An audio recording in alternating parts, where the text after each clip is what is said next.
Lunes, día 7 de abril, casi nada, de verdad, cómo se nos pasa el tiempo y un lunes más despertando con Jesús, ya el programa 42, pues tenemos datado en Sur FM. Pastor Alberto Ares, ¿qué tal? Buenos días. Buenos días, David, ¿cómo estás? Bien, gracias a Dios, Pastor, ¿qué tal usted? ¿Bien? Bien, gracias a Dios. Tú, ¿qué tal tú? Sí, mejor. Tutéame, ¿no? Sí, por favor. No me hagas más mayor de lo que ya soy. La verdad que la semana ha estado bastante intensa porque hemos tenido FEAGA, tuvimos la Feria del Bonito atrás, es decir, varios movimientos, varias cositas, pero gracias a Dios todo se va dando. Todo va saliendo, poco a poco todo va saliendo. Siempre hay que estar enredado en algo, siempre ¿verdad? Trabajando, de la cabeza ocupada.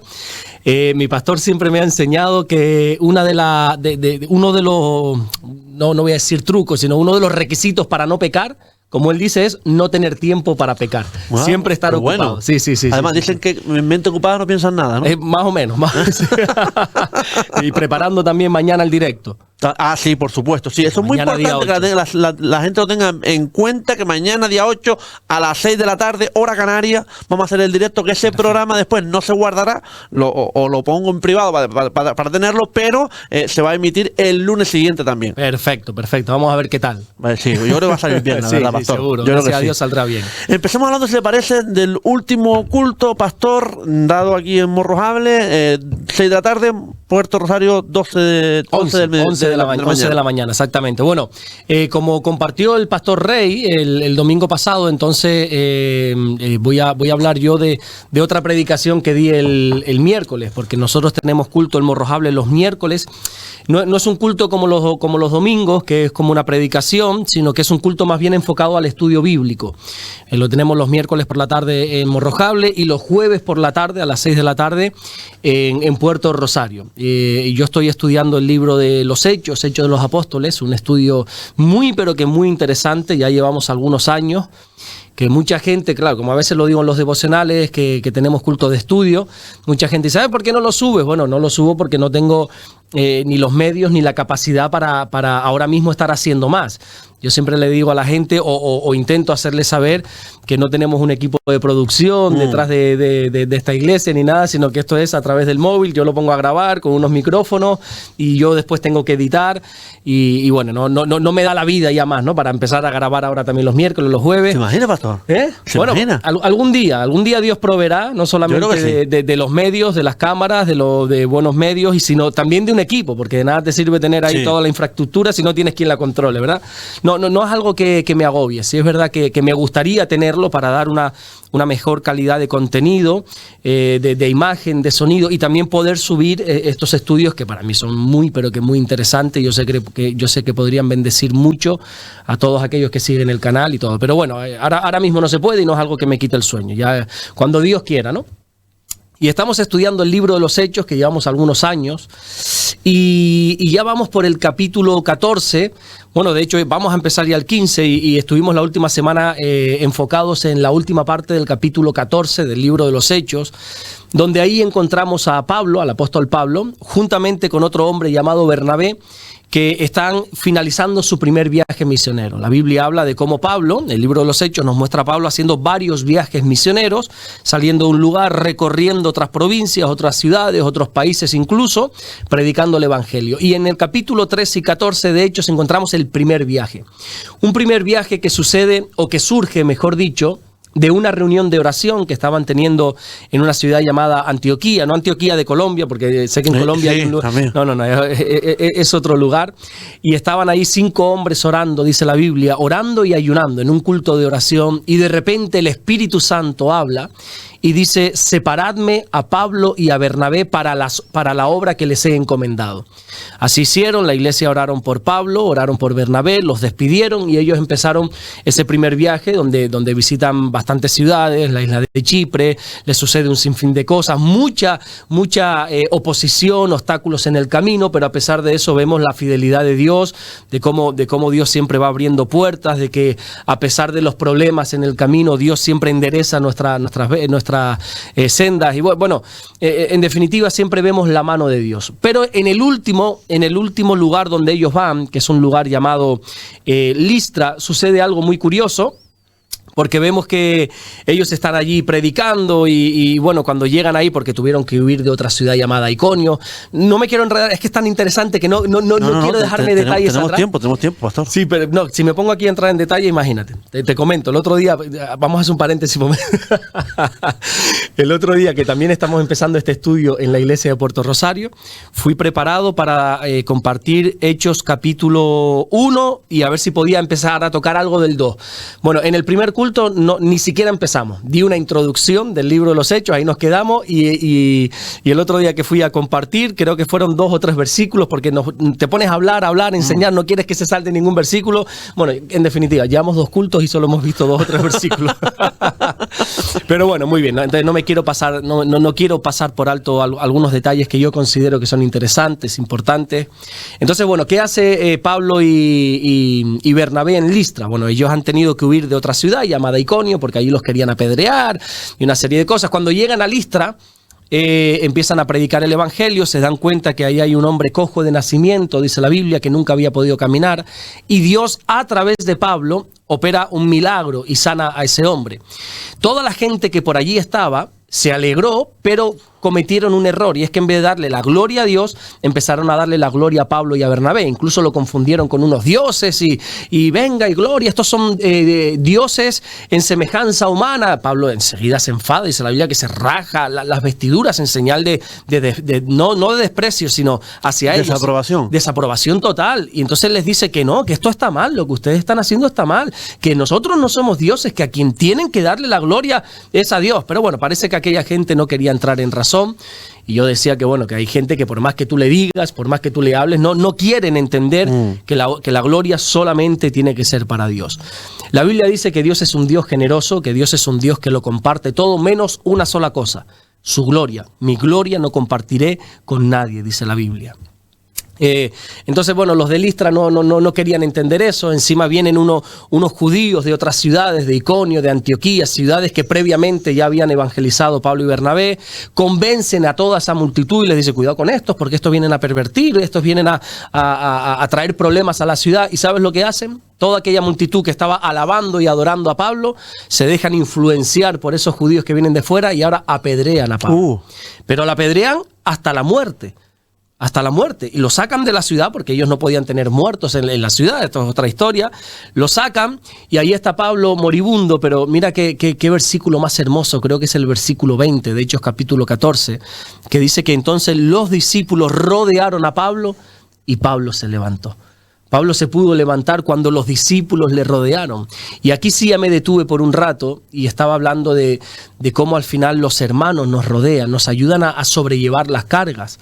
Más adelante Pablo le dice a los Gálatas: oye, nosotros tenemos que aprender a sobrellevar las cargas unos de otros. Nosotros somos hermanos, somos una iglesia, somos familia, no somos desconocidos. Entonces, cuando vemos a alguien que está teniendo un problema, tenemos que ayudarle. Es cierto que todos atravesamos problemas, situaciones, y hay cosas que, bueno, que las podemos sobrellevar solos. Pero hay problemas en nuestra vida, David, que yo creo que necesitamos ayuda. Hay veces, como es el caso de Pablo, estaba apedreado, muerto en ese suelo, necesitó la ayuda. Y qué bonito saber que Dios ha provisto de una familia, de una gran familia, de una iglesia que nos pueda rodear. Esa palabra rodear era proteger, que nos proteja, ¿verdad? Y que nos ayuda a levantar. Amén, sí. Es un versículo que a mí personalmente me ayudó mucho hace unos cuantos años atrás, donde yo atravesé pues un momento difícil en mi vida, no en salud ni en mi vida personal, sino en mi vida ministerial. Atravesé un momento difícil, un momento donde los ánimos decayeron y bueno, una serie de cosas. Y fue precisamente en mi vida se cumplió este versículo, cómo fueron los propios hermanos de la iglesia los que me rodearon y me ayudaron a levantar. De hecho, una hermana de la iglesia me mandó este versículo y me dijo: entre todos te vamos a ayudar a levantar. Y pudieron levantarme y gracias a Dios he seguido hacia adelante. Sí, muy bonito y yo pude comprobar. Reconfortante también, ¿no? Sí, totalmente. Yo reconozco, primeramente, sin la ayuda de Dios no me hubiese levantado, sin la ayuda de mi esposa y de mis padres, menos aún, pero sin la ayuda de la iglesia lo hubiera tenido muy difícil, pero de verdad que muy difícil. Pero fui rodeado por la iglesia y ellos me ayudaron a levantar y pude continuar con mi labor, con mi misión de predicar el evangelio. Fue aquella temporada que bueno, algunos saben, otros no, que cambié, ¿no? Y ahora, gracias a Dios, estoy con Vida Nueva, con el pastor José Manuel Sierra, que aunque lleve trabajando juntamente con él en su ministerio, no sé si son 4 o 5 años, bueno, yo tengo contacto con él desde toda la vida. De hecho, él fue el pastor de mi mujer desde que eran niños pequeños. Bueno, ella, desde que era una niña pequeña. Y bueno, en definitiva, atravesé por un momento y este versículo se cumplió en mi vida. La iglesia me rodeó y me ayudó a levantar. Y entonces yo enseñaba la importancia de rodear al caído, de rodear a una persona que lo está pasando mal, que por lo que quiera que sea, está en debilidad. La iglesia no está para condenar, para señalar, para pisotear. No, la iglesia está para rodear y para levantar a esas personas. Claro, también tuve que aclarar algo. Hay veces que para que esto ocurra, bueno, hay veces no siempre, para que esto ocurra, para que una persona caída se pueda levantar, la persona tiene que poner de su parte. Porque claro, ¿qué sucede entonces cuando hay personas que caen no por situaciones, sino por pecado, y tú les rodeas, les intentas ayudar y ellos no ponen de su parte? Pues no va a ocurrir nada. El primer paso es uno querer levantarse, ¿verdad?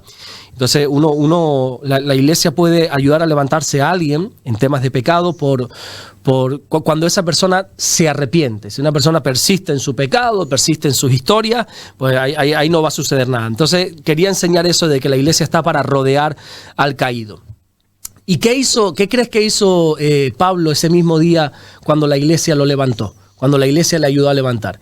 Imagínate un Pablo que acaba de ser apedreado hasta la muerte, golpeado por todas partes, hematomas, no sé si huesos rotos, adolorido a más no poder. ¿Qué crees que hizo? Hombre, yo creo que agradecido, ¿no? Agradecido. Bueno, la Biblia no lo dice, pero damos por hecho que estaba agradecido. Curiosamente, siguió predicando el evangelio. Dice la Biblia que al día siguiente se va para otra ciudad, en este caso Derbe, y allí seguía predicando el evangelio y hacía muchos discípulos. Y yo le decía a la gente que la Biblia no recoge en ningún momento que Pablo se quejó. No dice, pero ¿y por qué Dios permitió esto? ¿Y por qué si yo estoy haciendo su voluntad me tiran piedras? Y no podemos quejarse. En la pandemia nuestro pastor decía, prohibido quejarse, y sacó unos vídeos de que todos teníamos que poner un cartel y el pastor José Manuel decía, hay que poner un cartel, prohibido quejarse. Ahora estamos en casa, estamos encerrados, pero no nos podemos quejar. Tenemos que aprender a bendecir el tiempo en el que estamos. Y Pablo no se quejó, por lo menos la Biblia no lo recoge. Pablo no se quejó, sino que además empieza a predicar, empieza a enseñar, a discipular a las personas, porque creo que no hay motivo alguno para que nosotros dejemos de predicar. No hay motivo alguno para que nosotros dejemos de enseñar en el nombre de Jesús. Entre más fuerte la caída, perdón, pastor Locorte, más fuerte te deja levantar, ¿no? Sí, pero del dicho al hecho hay un trecho, yo sé, pero como yo soy del Atlético de Madrid, pues entonces nos han dicho eso siempre, ¿no? Siempre nunca dejes de creer, siempre sigue adelante, siempre adelante. Exacto, sí, pero a veces hay caídas que, madre mía, sí, ¿no? Cuesta levantarse. Yo antes de tener esta situación de la cual te comento, que, bueno, aclarar que no fueron temas de pecado, ni mucho menos, fueron temas de que, bueno, que cambié de estar en un sitio a estar a otro, de un lugar, de una denominación a estar en otra, por circunstancias, X que no vienen al caso y no quiero estar nombrando para aclarar. Bueno, no tengo que aclarar nada, no tengo que defenderme nada, pero no fue por temas de pecado, fue por temas ajenos a mí y a mi mujer. Sí, porque después empiezan las pajas mentales, perdón que lo habla así. Sí, bueno, ya gracias a Dios esa situación me enseñó muchas cosas, entre ellas a no depender de la opinión de los demás. Entonces, bueno, pues la caída fue muy fuerte y yo siempre he dicho que una situación de esas a mucha gente le hunde, pero gracias a Dios, vuelvo y repito, gracias a la familia y gracias a la iglesia que me rodeó, pues yo sí pude levantarme en ese caso. Bueno, entonces en Hechos capítulo 14 al final encontramos a Pablo y a Bernabé concluyendo el último lugar del primer viaje misionero, donde deciden volver al lugar de donde habían salido. ¿Te acuerdas el nombre que te lo dije? Que hay una ciudad en Colombia. Ah, sí. No me lo digas. Es que no, era Antioquía. Yo sabía que tú sabías. Es que ¿sabes qué pasa? Que estaba pensando que Cartagena también está en Colombia y en España. Entonces digo, Dios mío, Antioquía. Bueno, deciden volver, pero lo hacen siguiendo el mismo patrón de la salida. Dice la Biblia y aclara que volvieron por los mismos sitios por donde habían ido primeramente. Podrían haber acortado, ir en línea recta, pero decidieron volver por cada lugar. Y Hechos capítulo 14 aclara que tenían dos finalidades Pablo y Bernabé haciendo esto. La primera era confirmar el ánimo de los discípulos. Ellos querían confirmar que el ánimo, confirmar que el ánimo de los discípulos estaba fuerte, estaba firme, porque la Biblia habla en contra del doble ánimo, dice que la persona con doble ánimo es inconstante en todos los caminos. Hablaba un poco de la procedencia del doble ánimo. ¿Tú sabes de dónde procede el doble ánimo? Esa inconstancia, eso de querer empezar y no acabar, ¿sabes de dónde proviene? No. De un corazón no purificado. Hay un versículo en Santiago que dice: vosotros pecadores, limpiar vuestras manos, y a los de doble ánimo, purificar vuestros corazones. El doble ánimo, la inconstancia, proviene de tener un corazón no purificado. Purificado significa de que no tenemos un corazón 100% entregado a Dios. Una persona no es constante en los caminos de Dios porque todavía en su corazón hay algo que le dice o le hace imaginar o le hace pensar que puede tomar otro camino. Y yo le decía a la iglesia, hasta que nosotros no entendamos, te voy a decir una palabra fuerte que no todos van a comprender, hasta que nosotros no entendamos que estamos obligados a servir a Dios, vamos a seguir siendo inconstantes. Hasta que no entendamos que nosotros somos esclavos de Jesús, vamos a seguir pensando que tenemos otras posibilidades en esta vida. Hay una curiosidad curiosidad por decirlo de alguna manera en la Biblia, y es que a los creyentes se nos presenta como siervos de Dios. En el Nuevo Testamento, los siervos de Dios, pero en el original no dice siervos, en el original dice literalmente esclavos. Lo que sucede es que, Reina y Valera, los que tradujeron la Biblia al castellano hace unos cuantos siglos atrás, como estaba todo esto de la esclavitud y no querían usar esa palabra, la tradujeron por siervos, pero yo creo que no hicieron un trabajo correcto, porque ellos, queriendo hacer un bien, creo que han cometido un error, porque hoy la gente, los creyentes se ven como siervos y no como lo que somos, esclavos. Nosotros somos esclavos de Dios y un esclavo no tiene libertad. De hecho, dice la Biblia que nosotros hemos sido comprados, de la misma manera que en la antigüedad, gracias a Dios, hoy ya no está la esclavitud, se abolió, ¿verdad? Gracias a Dios. Pero de la misma manera que tú ibas hace siglos atrás a un mercado y comprabas por X precio a un esclavo, sí. La Biblia dice que nosotros hemos sido comprados. ¿Y sabes a qué precio? La sangre de Cristo. Hoy me está usted haciendo muchas preguntas, sí, pastor. No, porque yo sé que tú estás aprendiendo poco a poco. La verdad, no lo sabía. Sí.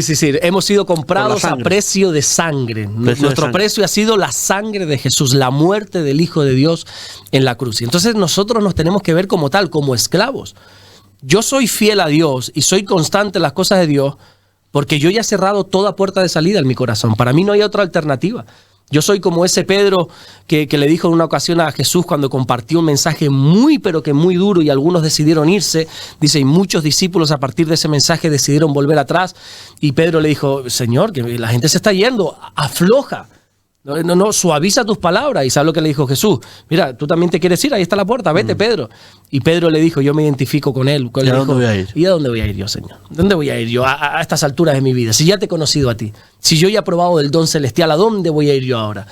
Yo me identifico con Pedro así, yo ya soy una persona que, ¿y dónde voy a ir? Si yo no sé hacer otra cosa salvo servir a Dios, yo ya no sirvo para nada más, amén, salvo para servir a Dios. Entonces, cuando uno entiende su posición, entiende dónde está plantado, entiende que no tenemos otra alternativa, ya uno tiene que ser fiel y uno tiene que ser constante. Entonces Pablo y Bernabé decidieron volver a confirmar el ánimo de los discípulos para decir, oye, ¿cómo está tu ánimo? ¿Estás bien? ¿Tienes ánimo fuerte? Tienes que tener un ánimo constante en los caminos del Señor. Y luego dice que era para confirmar el ánimo de los discípulos y para establecer ancianos en cada iglesia.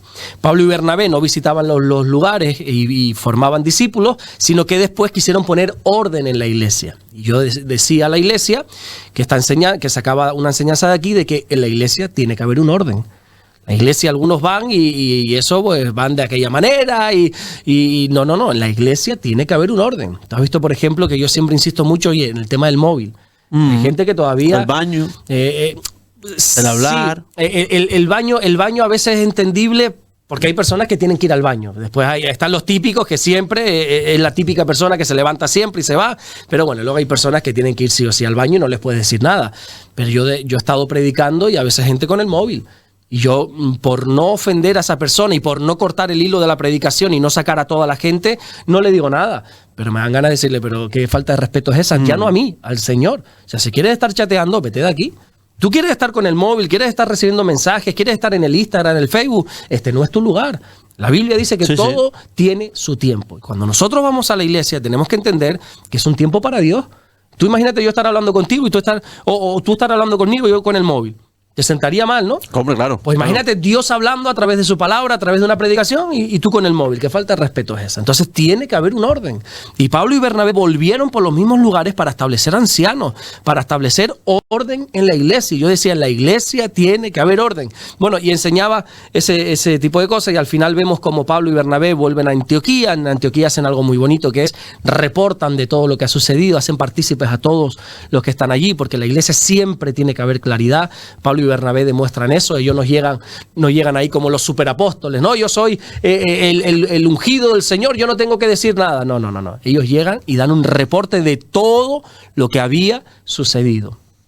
Y ahí enseñábamos que en la iglesia, David, siempre tiene que haber claridad. Desde el mismo momento que la iglesia empiece a ocultar cosas, nos digas esto, ¿qué está sucediendo con esos fondos? ¿Qué estamos haciendo con esto? En lo oculto quien se mueve es el enemigo. Amén. En la luz quien se mueve es Dios. Entonces en la iglesia tiene que haber claridad. Siempre, en todos los aspectos, tiene que haber transparencia, tiene que haber comunicación de unos hacia otros. Y el capítulo 14 termina diciendo que llegan a Antioquía, dicen todo lo que había sucedido y se quedaron allí por mucho tiempo. Y ahí me centré un poquito en el descanso, que no todo es hacer, no todo es servir, no todo es trabajar, sino que el mismo Dios creó los cielos y la tierra en 6 días y el séptimo descansó. Sin embargo, la creación fue 7 días. Y uno dice, no, trabajó 6.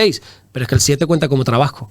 El descanso cuenta como trabajo. El descanso es parte del trabajo. Sabes que están los dos polos opuestos. Los gandules, los que no hacen nada, los que se levantan a las 10, a las 11, a las 12. La vagancia. La vagancia, pero luego están los que no paran. Y el Señor ha creado uno de los 10 mandamientos, es el reposo. El descanso. Uno de los 7 días de la semana es para el Señor. Y eso tenemos que tenerlo claro. Durante 6 días trabajamos, nos rompemos la espalda, como se suele decir, no físicamente, por supuesto.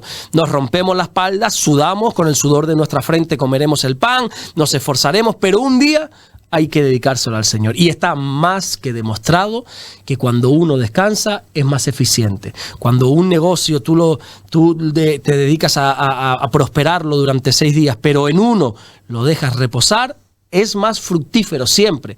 Yo decía y ponía el ejemplo, ya para terminar, y si quieres pasar a las preguntas, ponía el ejemplo de mi caso. Por ejemplo, en el estudio, yo he aprendido con los años a estudiar mejor. Y a estudiar mejor significa a ser más productivo en el estudio aplicando el descanso.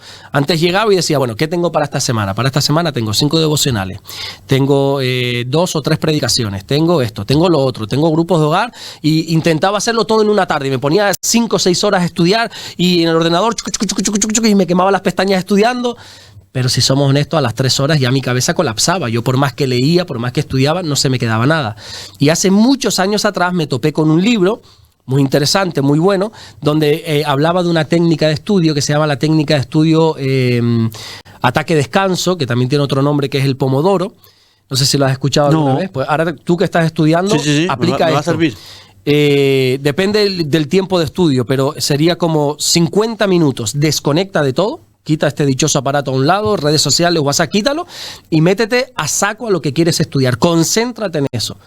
Incluso yo tengo una aplicación aquí que es un móvil donde me va contando y te metes a saco a estudiar, te concentras y cuando llegas a los 50 minutos, descansa 10 minutos. Olvídate de todo lo que estabas haciendo. Desconecta, ponte a hacer otra actividad, que tu mente desconecte del estudio.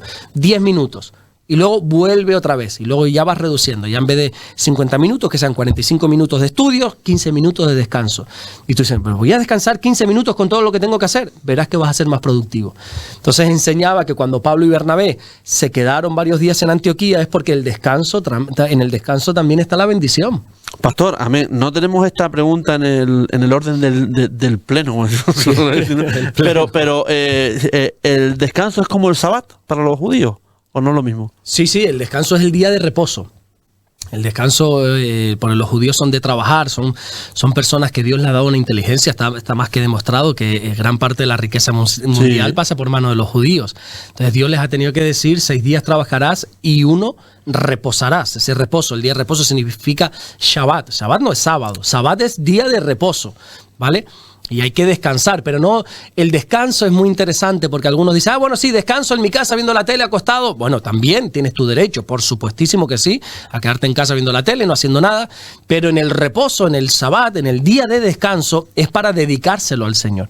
Es para uno congregarse, es para uno ir a la iglesia, es para uno dedicarle ese día al Señor. Y es interesante que Jesús dijo que en el Evangelio de Mateo, venid a mí todos los que estáis trabajados y cansados y yo os haré descansar, yo os haré reposar. Porque cuando nos acercamos a Dios, descansamos. Ir a la iglesia, a la congregación, escuchar su palabra, adorarle, eso tú hayas un descanso y sobre todo un descanso en el alma. Porque no tanto el descanso físico, David, porque eso al final, pues bueno, mientras duermas 8 horas, por más que trabajes, pues tu cuerpo se va regenerando, tu cuerpo va descansando, ¿verdad? Sobre todo es esa carga emocional, esa carga en el alma, dice, y yo os daré reposo para vuestras almas. Es muy interesante el tema del descanso, tan interesante que vuelvo y repito, es uno de los 10 mandamientos de Dios. Hay muchas veces, pastor, no sé cómo lo podemos hacer, que tenemos tanta actividad cerebral o empezamos nos atormentan pensamientos en las noches y demás. No sé cómo podemos hacer el tema, porque hay gente que no duerme, que no descansa, que que está su mente produciendo pensamientos. ¿Cómo podemos hacer para intentar descansar de esta manera? La Biblia lo dice, echad toda vuestra carga sobre el Señor. Tenemos que, Pablo le dijo, no sé si fue a los filipenses o a los efesios, ahora no recuerdo, por nada estéis afanosos, sino antes bien sean conocidas vuestras peticiones delante de Dios. ¿Cómo podemos hacer? Echar nuestras cargas a Dios, orar. Te pongo un ejemplo. Yo no solamente soy pastor, ya lo he dicho en muchas otras ocasiones, yo tengo otro trabajo. ¿Vive del aire? Vivo del aire, exactamente. Yo soy autónomo. No sé, para los que nos vean fuera de España, ser autónomo aquí en este país es, yo creo, una de las mayores desgracias. Pagarse la UPS, se llama en Colombia. Autónomo, algunos lo ven como ser empresario, no, autónomo es ser un autoesclavo de uno mismo. Totalmente, doy fe de ello. Sí, es tener mil cosas en la cabeza, 1000 problemas en la cabeza, no solamente es trabajar, sino gestionar el trabajo, gestionar facturas, gestionar clientes, pagar y luego todo eso. Aparte, mi esposa y yo atendemos 2 iglesias con todo lo que eso conlleva, la iglesia de... ¿sí? 2 iglesias, la iglesia de Puerto Rosario. No, que le entendí 12. No, 2 iglesias. No, 12, madre mía.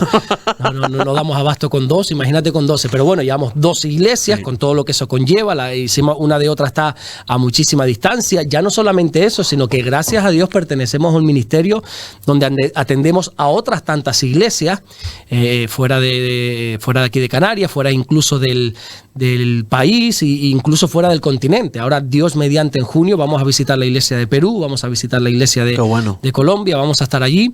Y, o sea, llega un momento que yo me pongo a pensar, digo, ¿y cómo uno sobrelleva todo esto? ¿Cómo mi cabeza no ha colapsado todavía? Aparte de esto, soy esposo y soy padre. No nos olvidemos, pues la gente piensa que estoy en el ministerio, sí, pero yo tengo una hija. Claro. Yo tengo una esposa y me gusta pasar tiempo con ella.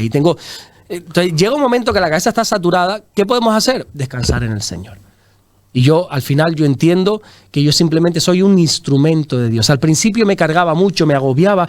Ay, tengo que hacer esto, tengo que hacer lo otro. No, la obra es de Dios. Incluso mi trabajo yo se lo entrego a Dios. Amén. Señor, hay temporada más fuerte. Ahora está, por ejemplo, en mi área del aire acondicionado está pero que muy flojo el trabajo, pero no me agobio. No es algo que yo digo, ay, ahora no tengo trabajo, ahora los ingresos van a menguar.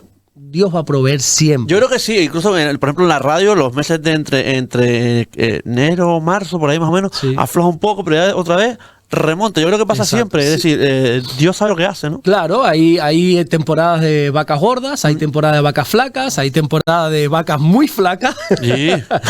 Pero como dice Pablo, he aprendido a vivir en la pobreza y en la escasez y en la abundancia. Uno tiene que aprender a contentarse en todo. Tengamos mucho, tengamos poco o no tengamos nada y darle gracias a Dios. Porque muchas veces somos inconformistas, pastor. Muchas veces tenemos de todo, porque es verdad, tenemos de todo. ¿No? Muchas veces nos quejamos de vicio. Exactamente. Nosotros aquí, sobre todo aquí en España, nosotros nos quejamos de vicio, como siempre decimos, sobre todo al principio de los programas. David, ¿de qué nos vamos a quejar nosotros? En serio, ¿de qué nos vamos a quejar?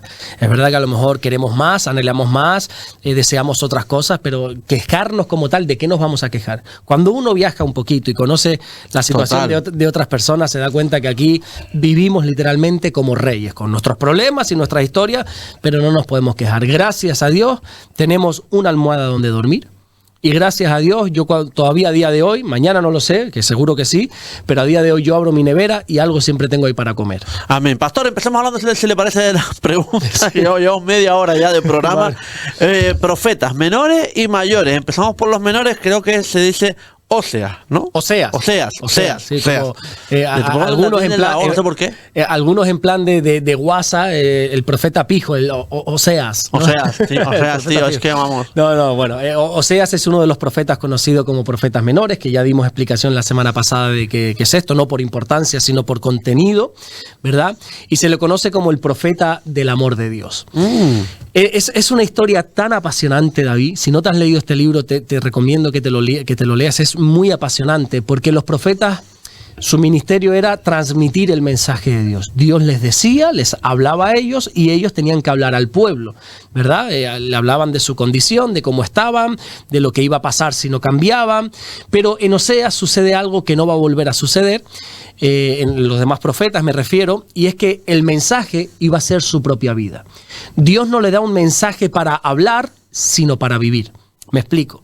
Dios le pide algo pero tan extraño a este profeta llamado Oseas, que le dice: ve y cásate con aquella mujer.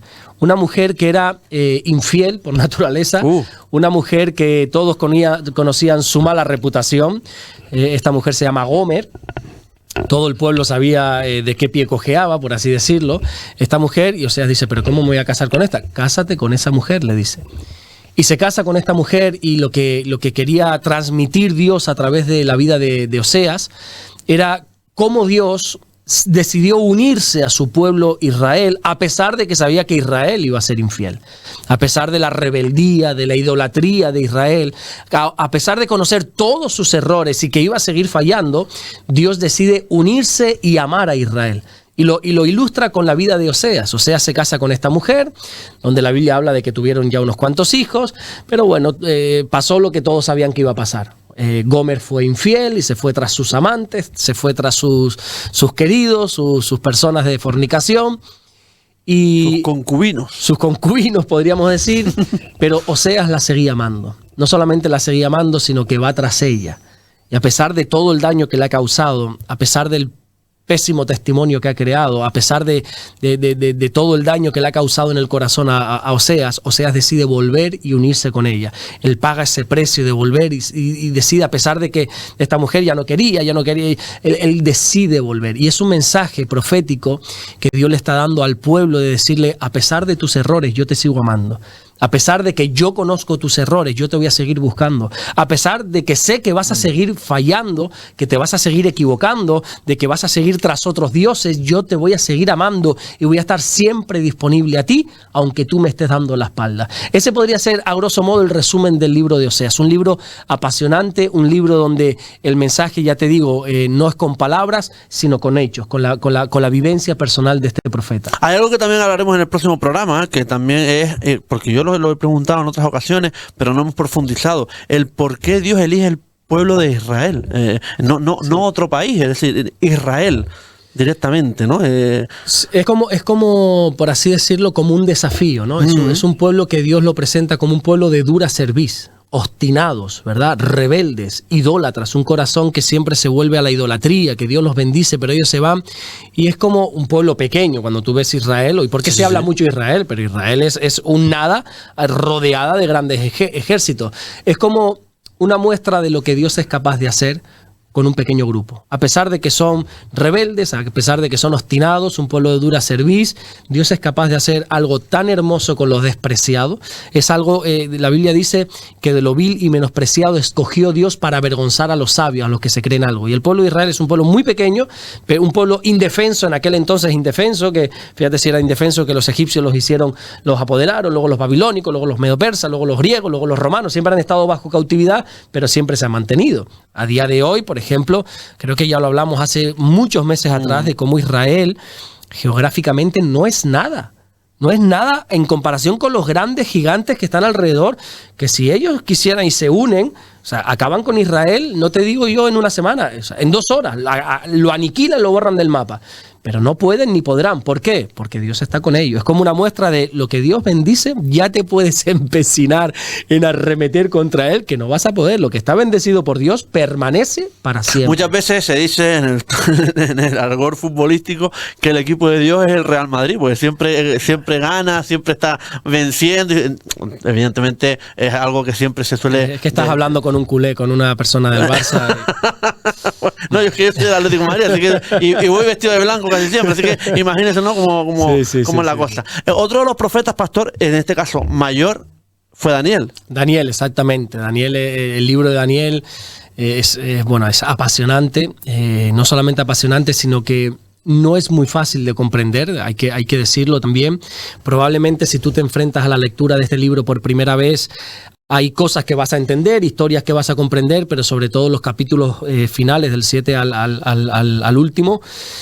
Si no comprenden la terminología bíblica, animales, materiales, ciertas cosas, no vas a entender absolutamente nada. A mí a día de hoy todavía me cuesta entender, y mira que tengo herramientas a mi alcance para entender. Tengo un pastor que es especialista en este libro, pero aún así no es muy fácil de entender. ¿De qué habla Daniel? Bueno, te lo resumo un poquito. Daniel fue un joven que vivió en Jerusalén en los tiempos en que Nabucodonosor, el rey de Babilonia, el imperio babilónico, esto no solamente historia bíblica, sino historia de la humanidad, el imperio babilónico, gobernado por el rey Nabucodonosor, decide conquistar Jerusalén. La conquista fue sitiándola, ya hemos hablado de eso, y Babilonia este imperio actuaba de una manera quizá diferente a los romanos. Por ejemplo, vemos que los romanos, sitio que conquistaba, ellos ponían a su propia gente al frente, ponían a los procónsul, ponían a centuriones, ponían a emperadores, ¿verdad? Siempre los que estaban al frente de las ciudades conquistadas eran romanos. Babilonia tenía una particularidad, y era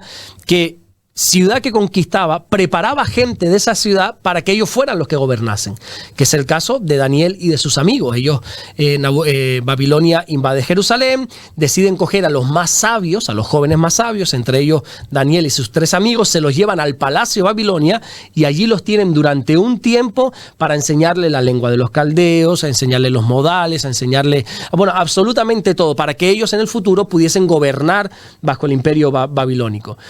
Era un joven, Daniel y sus amigos, íntegros a Dios. Ellos decidieron no contaminarse con la comida real. Ellos le ponían en palacio todos los días una comida ostentosa, una comida real, de la realeza, ¿verdad? Ellos dijeron, no, yo no me voy a contaminar con esto, porque aunque parece atractivo, esto no viene de parte de Dios, y decidieron no comer de eso.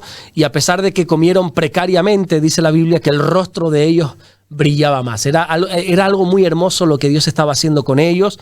Ellos decidieron mantenerse fiel a Dios, y Dios mostró su amor y su fidelidad hacia ellos. Llega un momento, para ir acortando, y no quiero alargarme mucho para ver si tenemos más tiempo de otras preguntas, y si no las dejamos para otra semana, pero bueno, que Nabucodonosor, el rey, tiene un sueño muy extraño, un sueño que le perturba, le atormenta.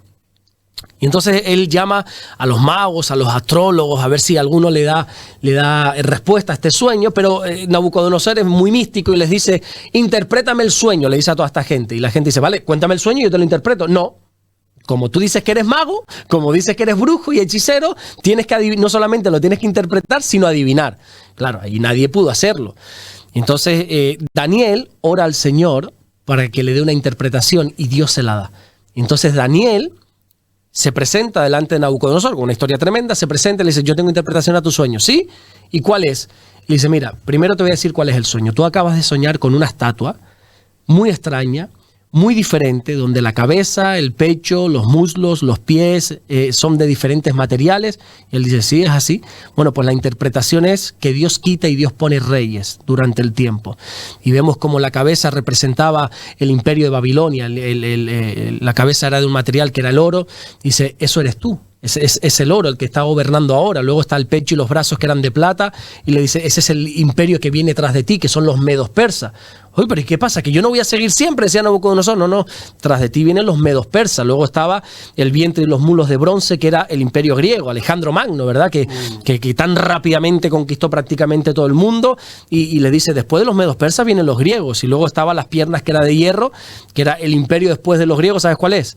Los romanos, ¿verdad? Representando en el hierro. Roma, exactamente. Luego estaban ya después los pies, que era hierro, barro, que eran imperios divididos, como ya Europa, ya en los tiempos actuales. Bueno, Cuando Nabucodonosor se entera de esto, pone en alta estima a Daniel, pero después entra en una locura Nabucodonosor, crea una estatua de oro enorme, la vanagloria de esa gente que le da, hay un hermano por aquí, Pepín, que se llama, dice, si quieres conocer a fulanito, dale un carguito. Dale un carguito. No, lo peor que hay es un tonto con poder. Exactamente, pues Nabucodonosor era un tonto con poder.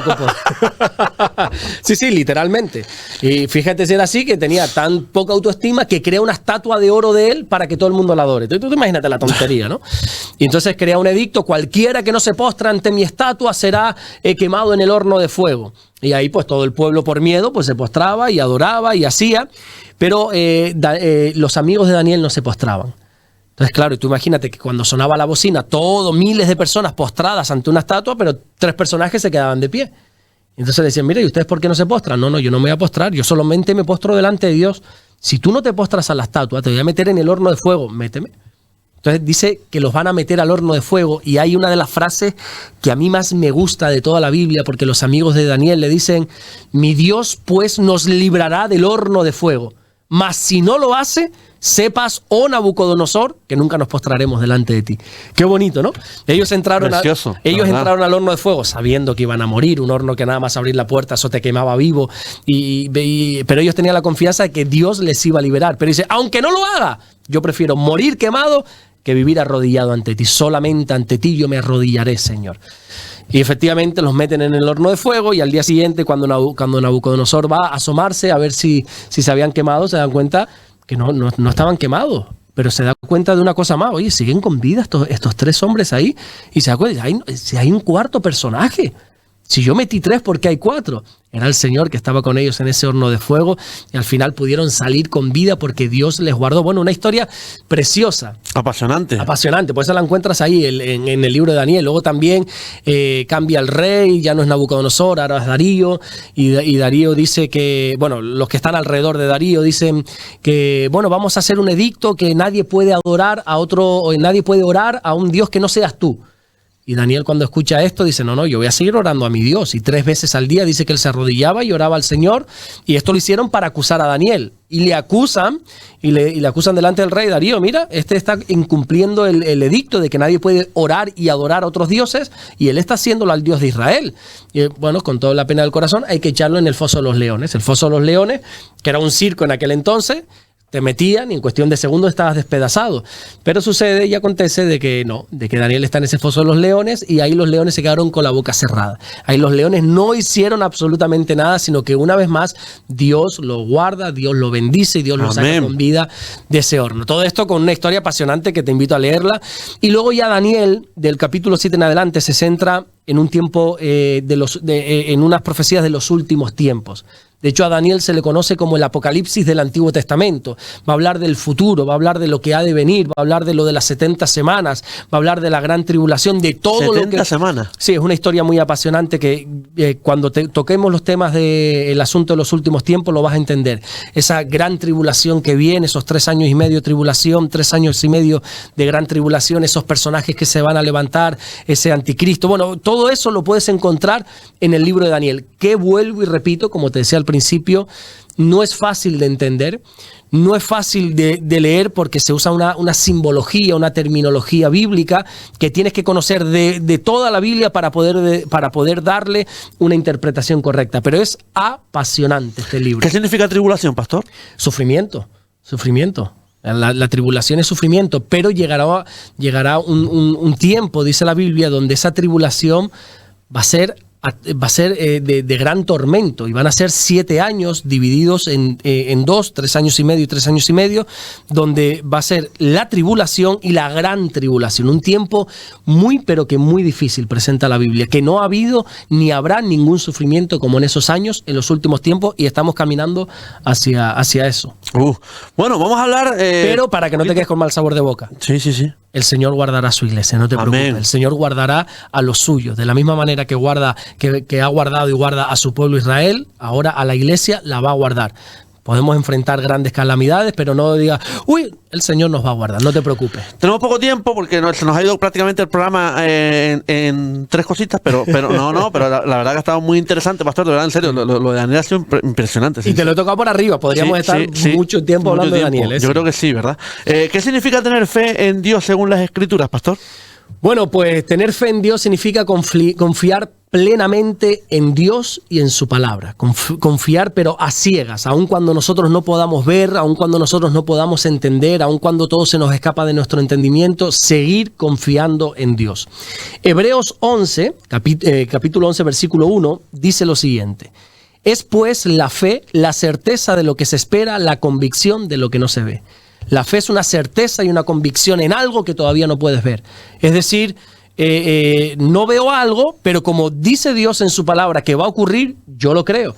Porque yo tengo fe, en este caso, en cómo van a suceder las cosas de aquí en adelante. Esto de la gran tribulación, de los últimos tiempos. Si todavía no lo estamos viendo, pues yo tengo fe en lo que dice la palabra de Dios. Bueno, y ya las evidencias de las que estamos viviendo ya nos está apuntando a eso.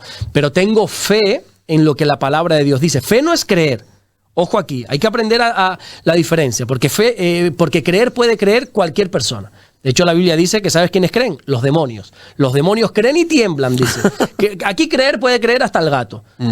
Pero fe es muy distinto, ¿no? Exactamente. Creer en Dios es una cosa, confiar en Dios es otra cosa.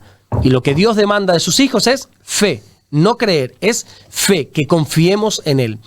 Es a través de la fe que nosotros podemos agradar a Dios. Cuando nosotros, a pesar de no estar viendo algo, confiamos en lo que Dios dice, ahí es cuando agradamos a Dios. Sin fe es imposible agradar a Dios, dice la Biblia.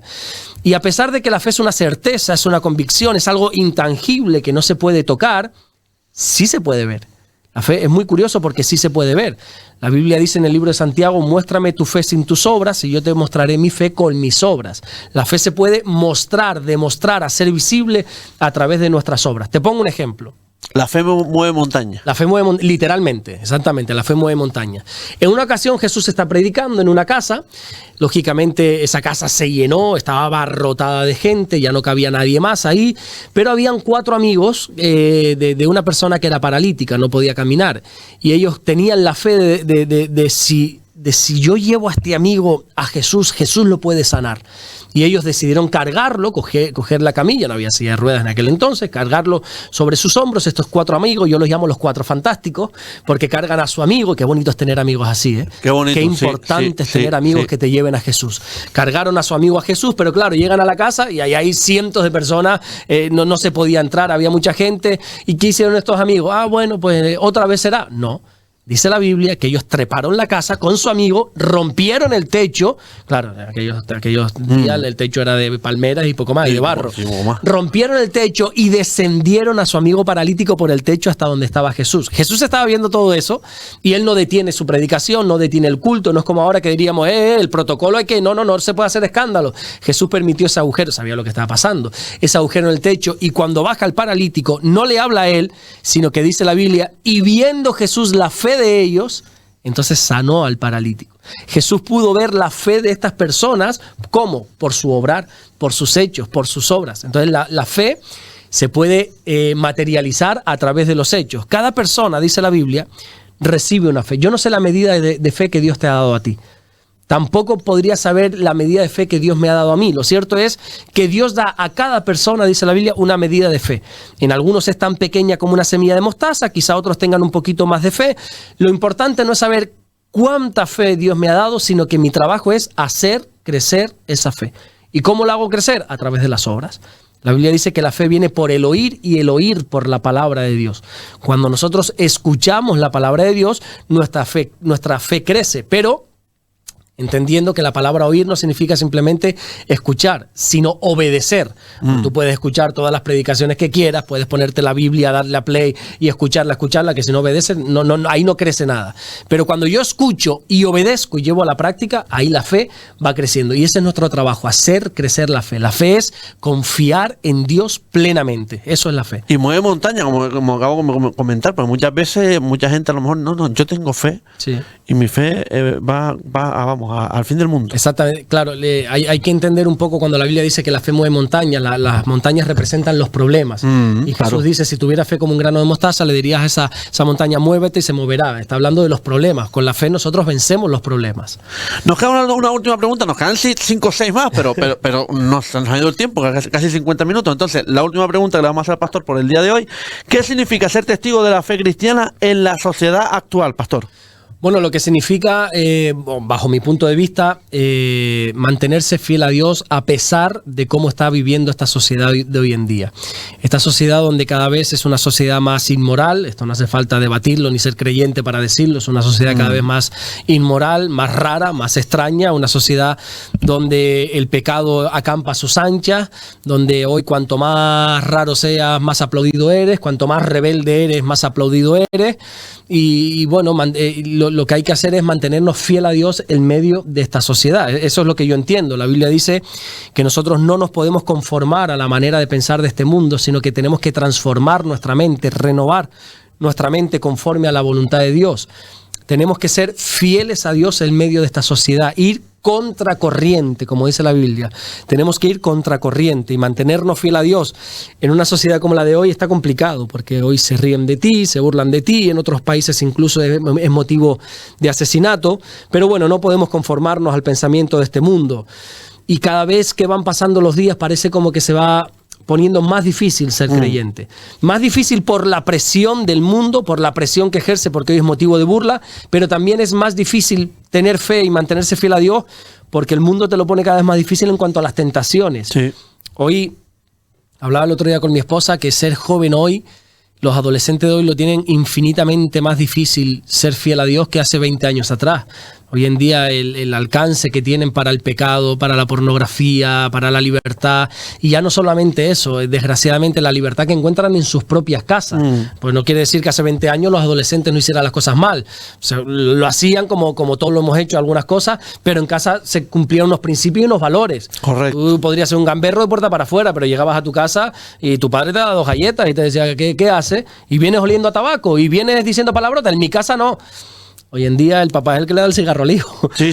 Hoy en día no, el papá aplaude y todo. Claro, hoy en día el papá es el que le abre la cerveza al hijo. Hoy en día el papá es el que le enseña a mentir, a decir palabrotas. Entonces es complicado mantenerse fiel, pero no imposible. Ese es nuestro trabajo, mantenernos fiel a Dios, tener una fe fuerte y firme en medio de estos tiempos, en medio de esta sociedad corrompida. Amén. Que sepan que mañana estamos en directo a las 6 de la tarde en YouTube. YouTube estaremos ahí en directo, pastor. De verdad, Dios me lo bendiga. Gracias. Dios te bendiga, David. Muchas gracias. Y nosotros hacemos un altito en el camino pequeño, 5 minutos y enseguida el rebumbio en el día de hoy. No te vayas, hasta ahora.